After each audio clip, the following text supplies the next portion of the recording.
Put my stage 1 kit on, and this air filter is way too close to this metal panel. Now, I like this panel. It seems to be like a nice powder coat, and I want to keep the finish looking good. I've seen a lot of people just kind of hack this up, so I'm going to show you how to do it in a clean, neat way that looks like it could have come that way from the factory. So the first thing that we're going to do is take off our panel, throw some tape down, and then get your Sharpie and just rough up a line basically where you want it to kind of start and stop.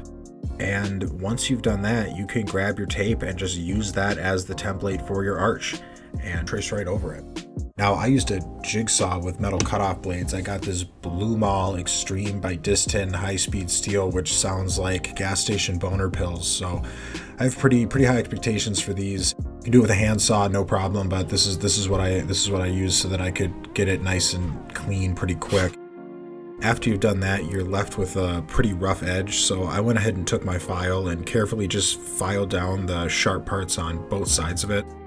After that, I got this rubber trim that you can use for like protecting the doors of your car and that type of stuff, and the adhesive was pretty weak, but it definitely was good enough to tack it into place. So I peeled it and went ahead and put it into place, and then once it was where I wanted it to be, clipped the ends, and I took some black RTV silicone and just finger blasted the back of it where the bead is, and this just kind of seals everything up and holds it on nice, and I don't have to worry about it falling off or anything if I hit it with the pressure wand for the hose or anything like that.